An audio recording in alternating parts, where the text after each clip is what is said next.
Hello and welcome and thanks for tuning in. You're watching Gravitas. My name is Priyanka Sharma. Here's what's coming up.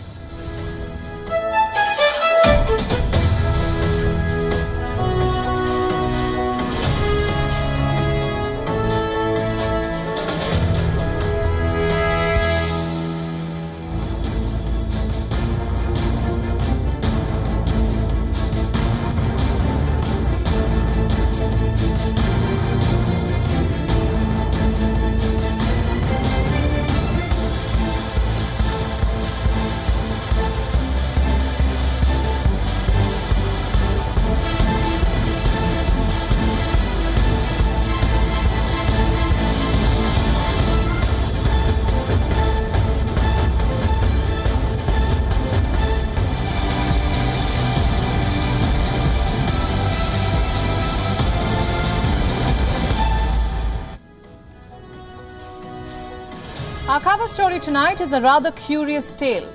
Its main character is a private chef. Why does he matter?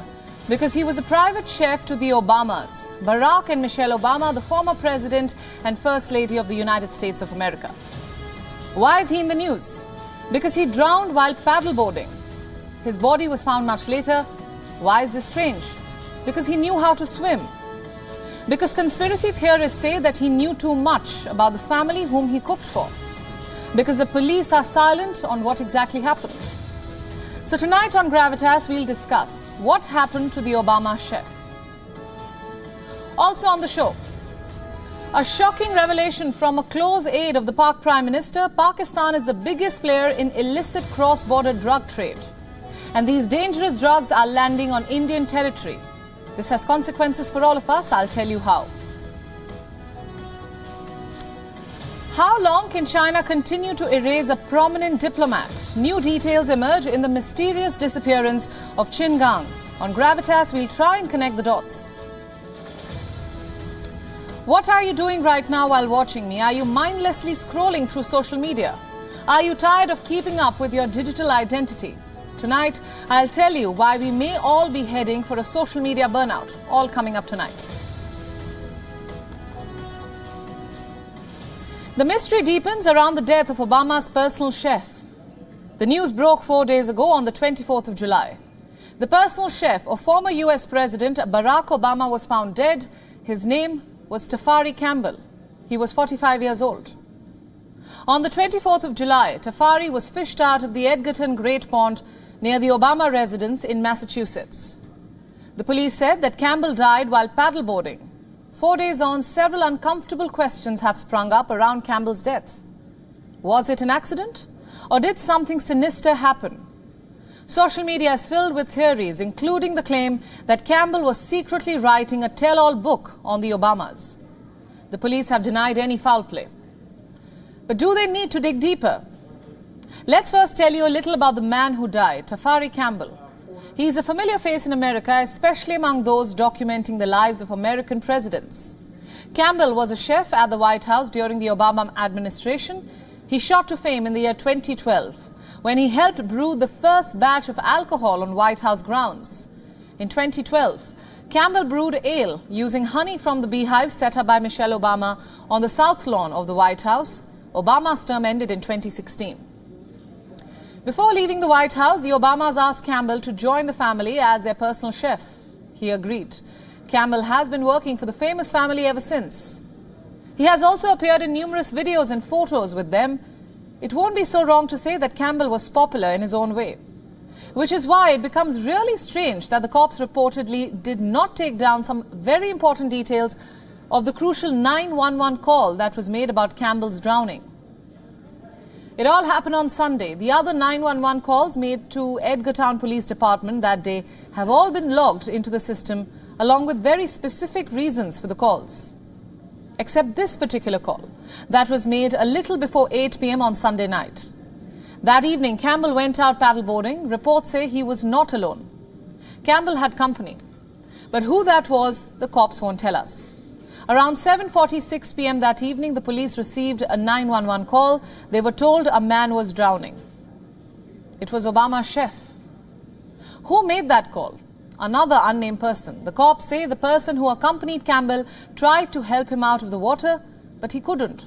So the fellow paddleboarder swam to the shore, told another person about what had happened, and this person, the second one, called the cops. Reports further say that a female was on the line. The emergency services then rushed to the Obama's ultra-luxurious waterside estate. This one. The family bought this 7-bedroom house in 2020 for $11.75 million. It happens to be on Martha's Vineyard. It is a 150 square kilometer island where America's elite holiday. Initial reports said that there wasn't any word on the whereabouts of the Obamas at the time of this incident. Now we are told that they were very much on the island, just not in their house at the time that Campbell drowned. After the SOS call was made, the emergency services came to the estate with divers and sonar boats. A search party was deployed. But they couldn't find Campbell that night. A neighbor though found Campbell's paddleboard, but his body would only be discovered the next morning. Campbell was found 100 feet from the shore in around 8 feet of water, and more than 12 hours after he fell into the water. The police say that the chef was not wearing a personal floating device. Also, he was not leashed to the paddleboard when he fell into the water. Reports say the water was calm that evening. So what led to the incident? The accident. The police say that there is nothing suspicious about Campbell's death. He fell into the water and drowned. Simple. Except netizens won't buy this theory. Many on social media are having a hard time digesting this news. They say that the story isn't all that black and white. They're asking several questions, the most important one being, why did the police not take down the reason for the 911 call made that evening? All the other calls reportedly were logged along with the reason, except this one. Some conspiracy theorists are also pointing at Campbell's Instagram. It has videos of the chef swimming. So the obvious question being asked is, how could the chef possibly drown when he knew how to swim? There are some who say drowning in shallow waters does not seem to add up. In fact, look at what a Trump administration official, Monica Crowley, tweeted. I'm quoting. This whole drowning in 8 feet of water in a private pond on the Obama estate story is shady. Look at this reply now. All these drowning chef stories seem off. This is whom he's referring to, Walter Shabe. He too used to be a White House chef. In 2005, then President George W. Bush fired him. He was found dead some days later. No one really knows what happened to Shabe. Back then, the cops said that he had also drowned. Of course, there isn't much that's common between Shabe's case and Campbell's, except they were both White House chefs and both drowned. But you see, conspiracy theorists thrive on these little coincidences. The chatter on the internet is this, that White House chefs or personal chefs or former presidents know too much because of how closely they work with these VIPs. So is there something that Campbell also knew? Now, just for the record, we are not in any which way hinting at anything sinister. We are only pointing at the fact that there is a lot of noise around Campbell's death. Is it because the US is in the middle of a political season? Or is it because Obama has always been a favorite in conspiracy circles? The former president has been the subject of many conspiracy theories. Some allege that Obama's birth certificate is fake or that he was really born in Kenya. There's no doubt that Campbell's death has triggered the same group, but the fact that a lot remains unanswered in this case is only adding fuel to the fire. Some netizens have claimed that Campbell was writing a tell-all book on the Obamas. No one close to Campbell or the Obamas have addressed this speculation yet. And the police are mum. Let's move on. Our next story is about a disclosure which has embarrassed the Pakistan government and exposed the country's role in pushing drugs into India. What's even more shameful is the fact that this disclosure was made by a close aide of the Pakistani Prime Minister. This is the man I'm talking about. Malik Muhammad Ahmad Khan, a special assistant on defense to Shehbaz Sharif. He recently gave an interview to Pakistani journalist Hamid Mir. The interview was supposed to be about mobile phone connectivity in rural Pakistan, and it ended up revealing how Pakistan is the biggest player in illicit cross-border drug trade. Malik Mohammed has only himself to blame. He was asked a question on the smuggling of narcotics. Do you know what his response was? He said, yes, it's a reality, and went on to reveal two incidents when at least 10 kilograms of heroin was tied to drones and thrown into India. You must listen to this. दुरुस्त नहीं है कि इस इलाके में drone के जरिए smuggling भी होती है। बिल्कुल, और ये बड़ी तशवीशनाक है। अभी रिसेंटली एक दो इंसिडेंट ऐसे हुए हैं जिसपे 10-10 केजी हीरोइन बांध के ड्रोन्स के ऊपर उसको फेंक रहे हैं बाहर। लगी हुई एजेंसीज रोकने के लिए। फिर इसलिए शायद उन्होंने मोबाइल फोन जो है उसकी सर्विस इसलिए बंद करते हैं। उसकी वजह ये है कि सर जब इनको कोई ऐसी इंटेलिजेंस मिलती है तो ये शट ऑफ कर देते हैं, तो इसके बाद फिर तकलीफ रहती है। You heard that. This might just be the first official admission of Pakistan smuggling drugs into India using drones. I mean, when was the last time you heard a government official talking about drug trade, that too on national television? What makes this even more intriguing is the man saying this. Malik Mohammed Ahmed Khan is a member of Pakistan's Provincial Assembly. He is said to be very close to the political and military establishment in the country. He was also close to the previous army chief, General Qamar Javed Bajwa, and maintains good ties with the present military hierarchy as well. So how is the Pakistan government taking this? Are they going to sack this man? We don't know that yet. But reports say that he's facing a lot of backlash from his constituents for these remarks. The timing of this revelation is very interesting. It comes amid a flurry of drug recoveries in India's Punjab. On the 16th of April, officials from India's Border Security Force recovered 2 packets of contraband drugs in the city of Gurdaspur. The packets were reportedly tied in a single piece of cloth. A hook along with a nylon rope and a luminous strip was also found attached to the consignment. Officials said that this indicated that the packets came from across the border. Here's what added to their doubts. On the same day, BSF troops recovered 3 kilograms of heroin dropped by a Pakistani drone near the international border in Punjab's Amritsar. Now here's the thing. It is common knowledge that Pakistan pushes drugs across the Indian border. In fact, 2 years back, a report said that more than 80% of illegal drugs entering India come from Pakistan. It revealed how Pakistan has an absolute monopoly in the subcontinent's narcotics trade. In fact, Pakistan's deep state is an active proponent of this trade. The inter-services intelligence is involved in pushing drugs into Punjab and Jammu and Kashmir. On multiple occasions, Indian officials have intercepted these shipments. In fact, some of you might have heard of the Golden Crescent. It is one of the biggest opium-producing regions in the world. It straddles Central and South Asia, basically Pakistan and Afghanistan. Now we know that every drug producer needs a middleman. For Afghanistan, that middleman is Pakistan.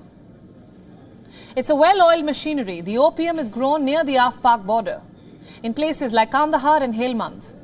And from there, the drugs are transported through land to Pakistani port. There's a lot of tacit support from Islamabad. The local dons get a free pass. Government officials often look the other way. And some of these drug shipments are pushed into India via land. In Punjab, the smugglers have dug tunnels to transport drugs into India. Some of them simply toss drug packets across the border. And the farmers take these packets home. They are collected by couriers and then sent to distributors all over India. The remaining shipments are transported through the sea. In some rare cases, foreign navies catch them. I can give you examples. In August of 2020, Sri Lanka seized a fishing vessel with 290 kilograms of heroin. In September of 2020, they seized 2 ships. They were carrying around 336 kilograms of heroin. These were just 2 examples. There are many more. But you get the point. Pakistan's narco-terrorism against India runs deep and wide. Too bad. Its own officials now don't hesitate in talking about it. We're not done with the story yet. Here's another question. What should be the punishment for drug trafficking? A hefty fine? Time in prison? These 2 are the usual penalties that come to mind. But what about execution? Do you think it's a punishment gone too far? Singapore, for one, doesn't think so. Earlier today, it hanged a woman convict for attempting to traffic an ounce of heroin. An ounce. This is the first execution of a female prisoner in the country in nearly 2 decades. The woman in question has been identified as 45-year-old Sari Devi Jamani. She was sentenced to a mandatory death penalty in 2018. 5 years on, she has been put to death. Remember, Singapore has some of the world's harshest drug laws. Over the years, there have been protests against them. But the country's government remains adamant that capital punishment works to deter drug traffickers and maintain public safety. Human rights groups don't agree. They're calling this case a grim milestone for the city-state. They say it not only risks Singapore's global reputation, but also its financial future. The debate is on. Here's hoping the two sides are able to reach a consensus. Now let's stay with Pakistan. In August 2021, when the Taliban returned to Kabul and established itself as a governing authority, scores of Afghans who worked for the US fled the country. Some of them were taken in by Western nations, but most of them were resettled in Pakistan, with the promise that their applications for a new life in the United States will be processed soon. It's been 2 years, and most of them are still waiting for the US to fulfill its promise. What's worse, a number of them are now forcibly being deported back to Pakistan. Yes, Islamabad is sending back hundreds of Afghan refugees to face the Taliban repression. Let me remind you, these are the same people who supported the United States in its campaign against the Taliban. And they're now being left at the Afghan border by the police to find a way back. This begs the question, how many Afghan refugees are there in Pakistan? According to reports, there are apparently 250,000 Afghan asylum seekers who have arrived in Pakistan since August of 2021. And how many of them have been sent back? Well, in January, a report said that 600 Afghans were deported in just 72 hours. The latest report, however, says that since then, more than 530 more Afghans have been deported back from Pakistan. This is according to a volunteer group called the Afghanistan Immigrants Refugees Council. They have released this figure based on their study of local records, but they maintain that this may be a low estimate, as many Afghans were deported without any documentation. What if they refuse to go? Then they're targeted by the state. Reports say that the Afghans waiting in Pakistan have been facing harassment by Pakistani police. This includes arbitrary arrests and demands for money. Look at this report now. It says that last summer, nearly 1,400 Afghans, including 129 women and 178 children, were detained in Karachi and Hyderabad. This was the largest number of arrests made to date in Pakistan. God knows how many more have been put behind bars since then. Look at this report now. It came out in December of 2022. It showed a picture of children standing behind bars at a jail in Pakistan's Sindh province. Reports say that there were at least 178 of them. Yes, Pakistan put 178 Afghan children behind bars. And when questioned about this, do you know what Pakistani authorities said? Let me quote the response of Sindh's Information Minister, Sharjeel Memon. He said, "The law states that if any child is under the age of 7 years, they may be allowed to stay with their mother in jail." So where will the children go when their father is also in jail? These children were kept as inmates and not as prisoners. Why not send the children to a care center? Why keep them inside the same rotten jails? The excuse provided by Pakistan truly defied logic and morality. But the bigger question is, can it really subject Afghan refugees to such cruelties? Well, Pakistan has not adopted the UN Refugee Convention of 1951. What's that? Well, it's a convention which confers a legal duty on countries to protect people fleeing from serious harm. It formalized the rights of refugees under international law. A total of 149 countries have signed up to this law. Pakistan, however, is not one of them. This gives Islamabad an excuse to do whatever it wants with the refugees. But the biggest culprit here is the United States of America. It was the US which promised these refugees a new life. It was the US which lured them into leaving their land. Where is Washington now? Will it answer for the cruelties that Pakistan is subjecting these refugees to? This is a question that the people of America must ask their leaders. Shifting our focus now to Kashmir. Indian cricket is receiving a ton of young talent from the region. It seems like the youth is picking up bats instead of guns and balls in place of stones. The Indian Premier League had also shortlisted Kashmiri cricketers for the auction. How did the youth in Kashmir become a major force in the sport? Are times changing in the valley? India and cricket, the two have a history going back several decades. Cricket is as good as a religion in India. Certain matches attract the undivided attention of all communities. There is an adrenaline rush. One forgets everything else. So it's certainly an achievement if a sports person gets to become a cricketer. Kashmir has now entered the field and is competing quite well. The former Indian cricketer Mohammad Kaif once said that it will be beautiful if Kashmiri youth picked up a bat instead of a gun and grabbed a ball in place of a stone. The sportsperson's dream has now come true. Many Kashmiri cricketers have entered the Indian Premier League. This year, the IPL player auction saw young Kashmiri cricketers like Mujtaba Yusuf, Abid Mushtaq, Basit Bashir, Rafiq Salam, Wasim Bashir and Fazil Rashid. Now those are just a few names from the list.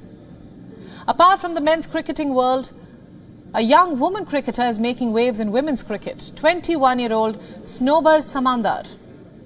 She has played for the Jammu Kashmir Cricket Association and also was selected for the Jammu and Kashmir women's cricket trials. Reports say that Samandar aims to promote women's cricket and empower young girls to pursue their own sporting dreams. But don't be mistaken, Kashmir is not just filling up seats in the national cricket. The Kashmiri willow, from which most of the professional bats are made, has also been endorsed by leading international cricketers. Kashmiri willow will make its debut at the ICC Men's World Cup this year. Cricketers will play the ball with the Kashmir willow instead of the English willow. This will be a major boost for the Make in India and Make in J&K initiatives.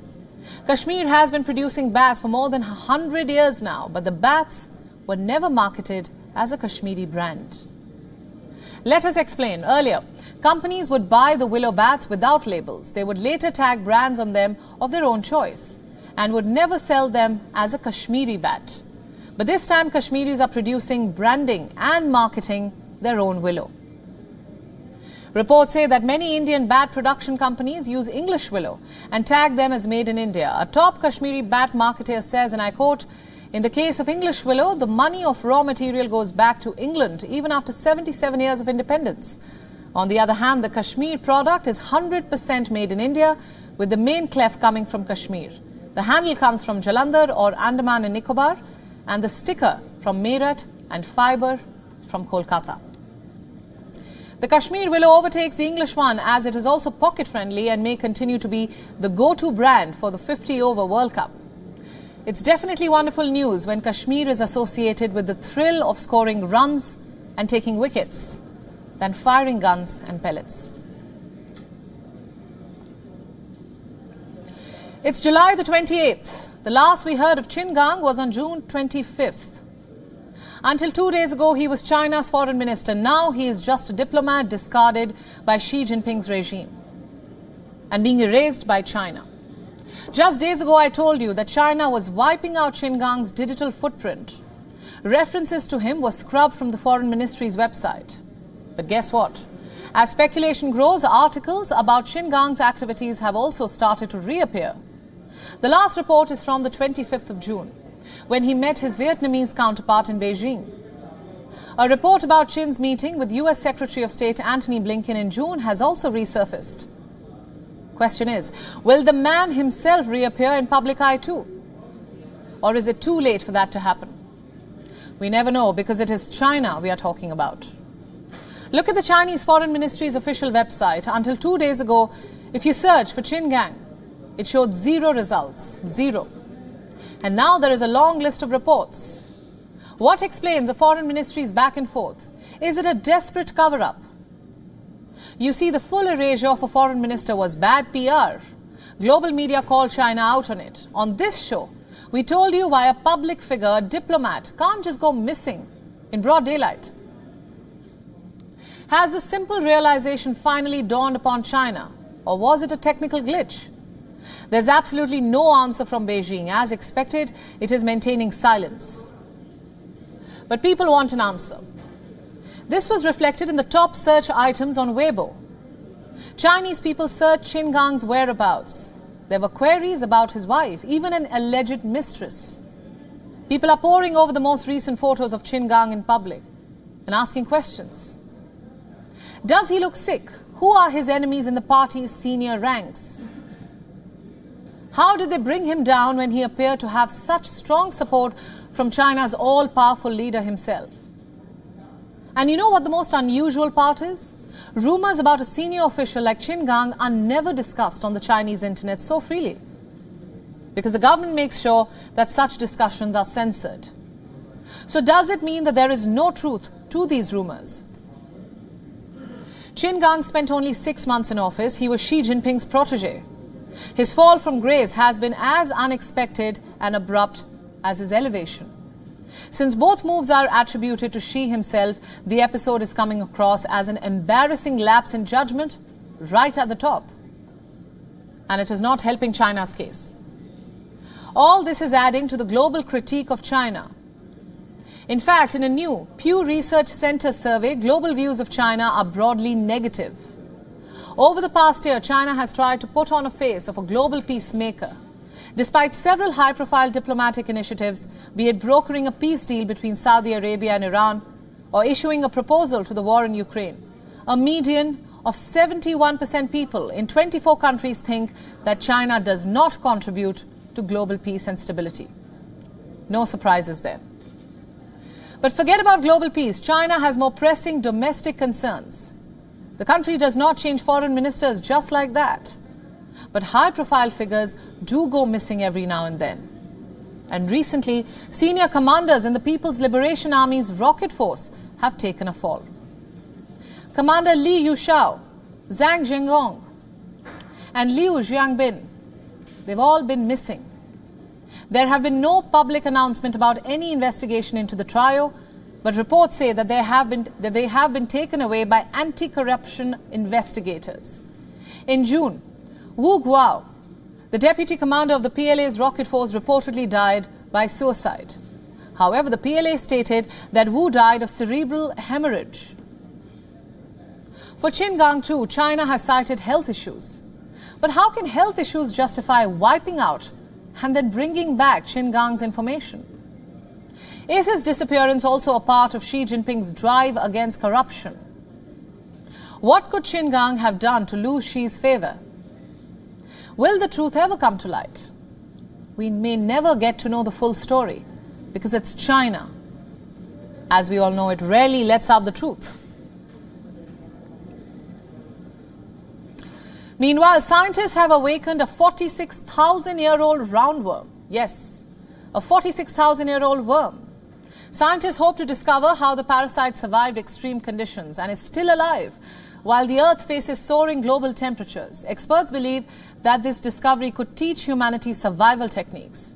So how did the microscopic critter survive for so long? Will humans also adapt to changing weather patterns like the roundworm did? Our next report has more. Nematodes, also known as roundworms. They are parasites that thrive in numerous places like soil, fresh water, marine environments, even inside animals and plants. They are known to be the most abundant on Earth. Scientists have now discovered that roundworms can go dormant for several years. You might not believe it, but scientists have revived a 46,000-year-old female microscopic roundworm. It's a new species of roundworm. Where was it found? Inside a Siberian permafrost. It was excavated from nearly 130 feet below the surface. Radiocarbon dating helped discover that the soil was over 40,000 years old. This piece of soil had been frozen for a very long time, and then used radiocarbon dating later to determine that it's actually been frozen for 46,000 years. And when they dug it up, they took all measures they could to not introduce any contamination from the outside. So why does this discovery matter? Well, experts say that they will now study the parasite and unlock how the creature went dormant to survive extreme environments. Scientists say, and I quote, "We need to know how species adapted to the extreme through evolution to maybe help species alive today and humans as well." The whole Earth seems to be moving to a more extreme environment. And I think by studying these species, comparing their genomes and see how they adapted to these extreme conditions, we can learn a lot about conservation biology. We can learn things that could inform us to maybe save endangered species and think about protection measures and all these things. Experts are calling this an act of cryptobiosis. Cryptobiosis is a state of inactivity where an organism stops its metabolic activities. Procedures like reproduction, development, and repair of the body parts go dormant. The new nematode has broken the dormancy record, earlier set by an Antarctic species. This particular species reproduces without a mate. Scientists have taken full advantage of that and raised more than 100 generations from the single nematode. In the age of climate change and extreme weather shifts, the study on nematodes could help humans adapt to changes in the near future. You see, nematodes pump out sugar, which helps them protect their DNA from degrading. They build this sugar, trehalose, which somehow helps them protect their DNA and proteins while they are in this resting stage. And they found that in our Panoglymus species, they basically do the same. They also enrich a lot of trehalose, which apparently helps them to also protect their cells, their DNA, their proteins when they are frozen. So could humans also use such a technique to save themselves? Will the 46,000-year-old nematode be the key to our survival? Bureau Report, WION World is One.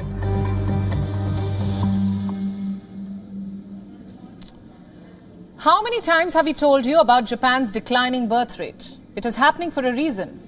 Japan's outdated gender norms are to be blamed. And yet the country just doesn't seem to take the lesson. Be it competitive workplaces with no space for new mothers or work-life balance going for a toss. Women in Japan keep getting new reasons to not have babies. And Japan's Hiroshima prefecture has added one more thing to that list. Flyers were distributed to pregnant women in the city of Onomishi. It was titled, "Advice from Fathers to You." First things first, was this parenting advice? No. Then what was this flyer's motive? To explain, no, let me rephrase, to mansplain to mothers what new fathers like and dislike, how they want their wives to behave. Because a woman who has just delivered a baby wants to hear just that, what her husband wants or needs from her, right? A woman who has ripped her body apart to have a child is eager to please her husband, right? Wait till you hear the content of these flyers. Let me read it out for you. I'm quoting. There are differences in the way men and women feel and think. One of the reasons for this is the structural difference in the brains of men and women. It is known that men act based on theories while women act based on emotions. The important thing is to understand each other's differences and divide roles well. All right, let's break it down. If the point is to divide roles well, then why do mothers end up being the primary caretakers? Why are they expected to take care of their babies, cook, clean, and also run the house as they manage their jobs? There's more. The flyer further went on to state that husbands and new fathers like to be thanked for carrying out basic tasks. This includes doing dishes, changing diapers, and holding their child. Yes, this flyer is telling women to thank their husbands for holding their own baby. The flyer also claimed that wives may irritate their husbands if they are busy taking care of the baby and not doing chores. Because why would a new mother want to tend to an infant? Her responsibility, of course, should be to the fully grown baby, her husband.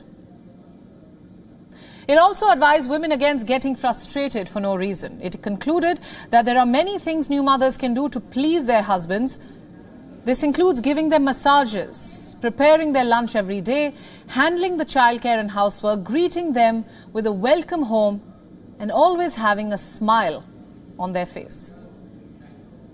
Where do I even begin? Let me start by saying this is not an anti-men rant. I'm hoping that the new fathers watching me right now would share my anger with these Japanese authorities. Because this pamphlet has one problematic sentence after another. How did such a flyer even get a mayor's blessing? How was it distributed at large? Are household tasks still a woman's sole responsibility? Do new fathers have no active role in taking care of their child? It's 2023. And in that case, why bother having a baby at all if there's already a man-child at home? Thankfully, these flyers were met with a national outcry. Many took to Twitter to express their outrage. One wrote, "Stress is the enemy during pregnancy, so why exactly are they only attacking women?" Another said, "A letter from an experienced mum to a new dad would probably be 100 million times more helpful." But no. Why would the authorities do that? How would that align with their male-centric ideology? Japan, like many countries, has always placed unequal burden on women. These flyers just prove my point. Because the mayor of Onomichi has now apologized. Japan has once again attracted criticism for its ways. You see, it remains largely a patriarchal conservative society. The country was ranked 125 out of 146 countries in the World Economic Forum's latest Global Gender Gap Index. What does that tell you? That despite being a developed nation, its gender equality in politics is one of the lowest in the world. Some figures. Women make up only 10% of parliament seats. The number of women in the workforce has increased in recent years, but they still make up only 12.9% of senior or managerial positions. What else can we expect from such a society, where women are expected to tend not just to their baby, but also to a man-child? Something pleasant now. If you had a wish list, where would you want to live? Which is the world's most livable city? What makes a city great to live in? Well, lucky for us, the list of world's most livable cities is out. The Economist Intelligence Unit's annual Global Livability Index has rated almost 173 cities. And after the pandemic, the report has acknowledged that there is a rise in the quality of life in many cities. Take a look. As the COVID-19 pandemic fades away, the quality of life across the world blooms. Well, that's according to the Global Livability Index by Economist Intelligence. According to the report, the overall livability has hit a 15-year high. The main reason for the rise is acknowledged to the jump in healthcare and education across Asia, West Asia and Africa. So now we have the list of the world's top 10 livable cities. From Japan's Osaka to Austria's Vienna, a lot of cities saw a massive jump from last year. But how are these cities chosen? Well, apart from the good vibe the city is giving, a lot of other factors are responsible for the final result. The overall score of 100 is determined by analysing the quality of healthcare, education, cultural scene, infrastructure. Now without much delay, let's have a look at the top 10 cities. Well, the number one position did not see much change, as Austria's Vienna retains its first position as the most livable city in the world. For the last 10 surveys, Vienna has dominated the list. The city was ranked first in 8 surveys, and the only time it didn't get the top ranking is during the COVID-19 pandemic, when most of its museums and restaurants were closed. The report stated the Austrian capital continues to excel at all factors. The Austrian capital was not the only one making records. Denmark's Copenhagen managed to get the second place for a consecutive year. The country also continues to be one of the world's happiest places to live, and this year it got a perfect score of 100 for education, infrastructure and stability. The COVID-19 pandemic was not easy for the Australian cities of Melbourne and Sydney in terms of tourist footfall. However, the restrictions allowed the cities to overthrow many European cities from 3rd and 4th positions. Melbourne in particular scored the country's highest culture and environment score. The city residents credit the success to the plethora of events and food circles, but most tourists stick with the friendly and approachable nature of the residents. Surprising results were also given by cities across the Atlantic.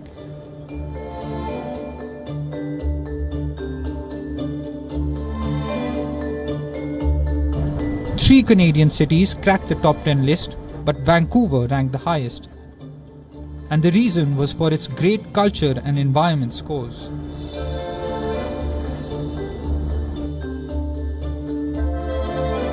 But this year, the biggest drawback was faced by the Swiss city of Zurich, and it slipped to 6th position from last year's 3rd rank.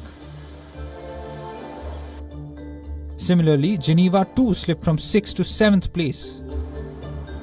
However, according to another report, both Zurich and Geneva are ranked as one of the world's most expensive cities to live and work in as a migrant. The report noted that the lift of COVID restrictions came as a significant boost for several cities in the Asia-Pacific region.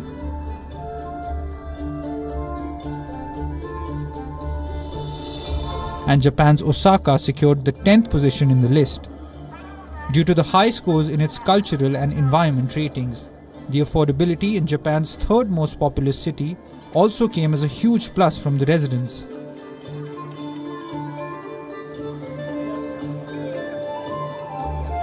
On the other hand, the report turned out to be more fruitful for New Zealand's Auckland.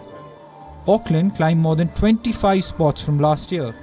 Currently, the city shares the rank with Osaka, but for the city residents, the beauty of the city's harbour and being one of the hosts of a world-class event like the FIFA Women's World Cup makes the city more livable and happier. But we also need to remember the report comes at a point when several countries are still struggling with the cost of living crisis, and the constant conflicts in Ukraine and Sudan threaten the livelihoods of several people. However, the Ukrainian capital Kyiv returned to the index, though with a rank of 165 out of 173 cities. Bureau Report, WION World is One.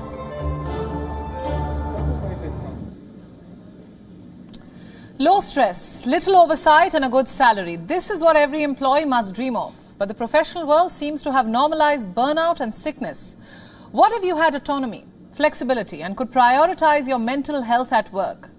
Yes, it's possible now. We are talking about a lazy girl job. Don't be fooled by the term. It doesn't mean that you have to be lazy at work or you have to be a girl to get a job. A lazy girl job is where you show up to work, you do the task to the best of your ability and then make space for things that bring you joy. Let me emphasize, make space for things that bring you joy. And as usual, Gen Z has taken up the mantle for this cause. Employees are now seeking more work-life balance and do not want to over-deliver at work and compromise their well-being. The new term aims to reframe what a job and should be for a worker. Experts say that a lazy girl job can look different for everyone. Each worker has their own unique circumstances and work environment. But what should be common in a lazy girl job is low stress, little oversight, a fully remote job and a good salary, of course. Like I said, it sounds like a dream. Experts say the lazy girl job trend can be a learning opportunity. The trend is not about securing one specific type of job that ticks all the boxes. The idea is about taking control of one's professional life. It aims to show employers what is and what is not working. You see, we have told you about millennials advocating for greater work-life balance, especially after the pandemic. But critics say that they are not able to achieve that balance. So will this Gen Z movement help millennials achieve their goal? The new trend is a fight against terms like presenteeism. We talked about it a few days ago, where your work is counted by the number of hours you spend in office, and employees end up overworking and draining their mental health. So this lazy girl job could simply be the wish for a good job packaged under a different name. The hashtag lazy girl job has received thousands of likes online. Millions of people have hopped on to the idea of a lazy girl job. Social media users are venting about how unhappy they are with their current jobs. Many are also saying how they have adopted this lazy girl job. One of them says, and I quote, "I copy-paste the same emails, take 3 to 4 calls a day, take my extra long breaks, take more breaks, and get a nice salary." Now that seems to be a sign of a good balance in the workspace. The employee is quite happy, right? But what about the employer? Imagine if all your workers were happy doing the bare minimum. They were just living from break to break. If Gen Z makes a majority of your workforce, you're staring at a crisis. Right, the weekend is here. What plans do you have? Will you be posting about them on social media? If yes, which platform? There's Facebook, there's Twitter. There's X. Instagram, Threads. Are you sure you'll be able to keep up with all these platforms? Your followers, your fans, what if they miss out on your exciting content over the weekend? Forgive me for being sarcastic, but it seems that the only way for a crucial or mundane life event to be acknowledged is if it is painstakingly documented on social media. We travel, we make a wanderlust reel. We are sick, we let the entire world know through a Facebook status. We have an opinion about something, we are Twitter happy, or should I say, we're on X constantly. Twitter got rebranded, remember? Let me ask, show of hands, aren't you exhausted? No, not from the travel or the sickness or the debates and discussions. That's real life. I'm asking you if you're tired of keeping up with your own digital identity, with your own social media capital. I ask this because a story caught my eye this week. It involves Meta, the tech giant which owns Facebook, Instagram, WhatsApp, and of course the new kid on the block, Threads. You know, all these apps which rule your day. Well, Meta executives are worried. They're brainstorming. They're trying to retain users on Meta's new platform, Threads. Remember its buzzy launch? More than 100 million people signed up, and now more than half of them have left. Threads has been left bare, and Meta is worried. Meta boss Mark Zuckerberg says that the drop-off is normal. He says the company is now working on adding more features to the app. A desktop version and a search functionality are being developed, we are told. But let me ask you, will a better Threads app make you recommit to a new social media platform? Or is this breakup for good? Have you walked out of Threads with a "it's not me, it's not you, it's that it"? I'm so sorry. Have you walked out of Threads with a "it's not you, it's me" feeling? Are we headed for a social media burnout? Let me elaborate. Facebook, the one platform which started it all, has become a fake news factory. Reports say that the platform is using machine learning to combat fake news. You tell me, how effective has it been? Let's talk about Twitter. Once a paragon of free speech and paragon, such was its clout that it had been applauded for being a role model during the Arab Spring. And now, after a messy takeover, it has been rebranded X. How many of you are on X to spark change? Instagram is flooded with marketing. Every other post is a paid partnership.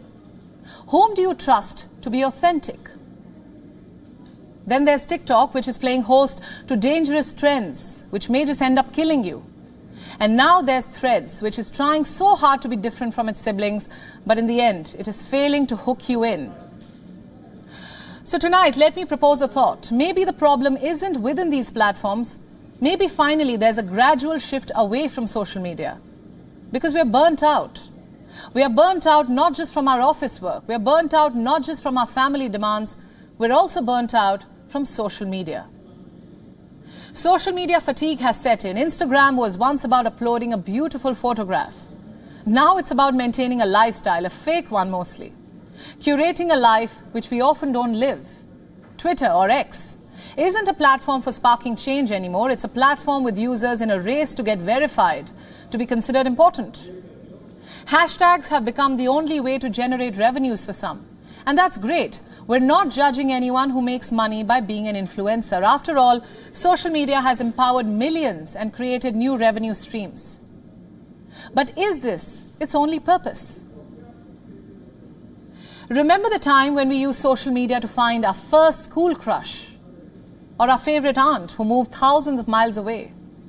Remember the time when we used a platform to raise awareness, to raise money for a special cause?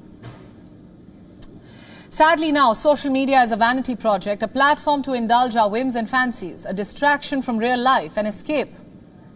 And something tells me we're sick of it. So as you head into the weekend, put that phone down and go live your real life. And on that note, it's a wrap on Gravitas tonight with me, Priyanka Sharma, leaving you as always with Gravitas Images. Thanks for watching.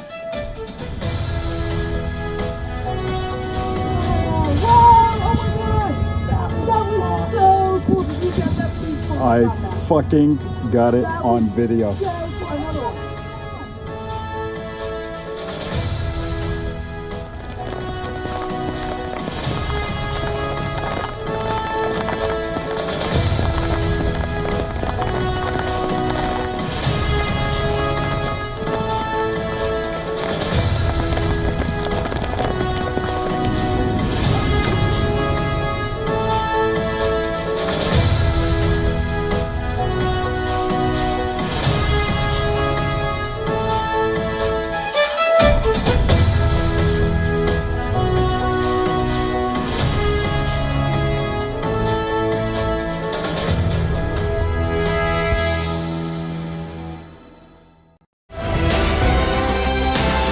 WION Health Resort is unique, the only one of its kind.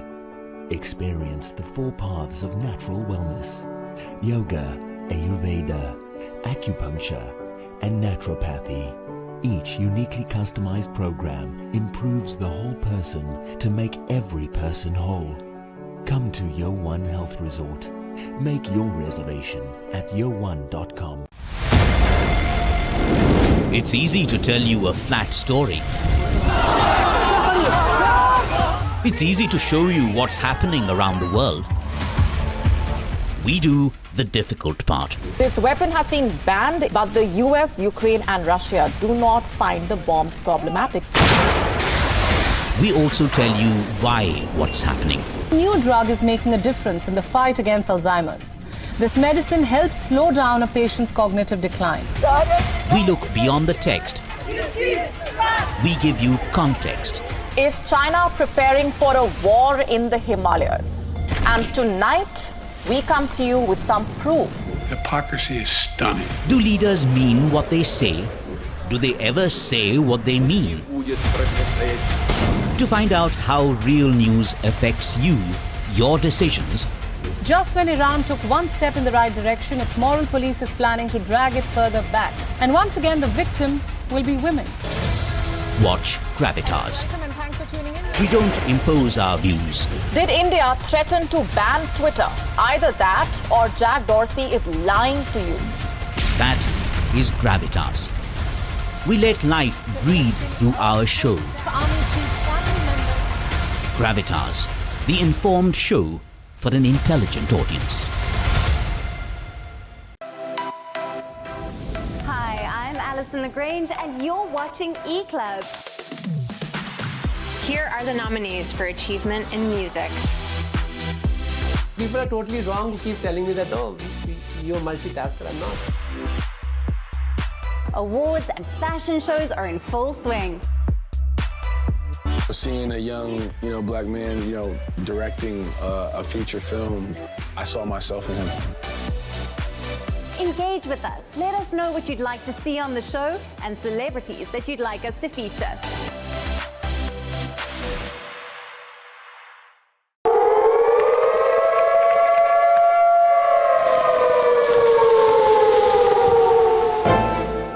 You don't know how to fix the holes in our ozone layer.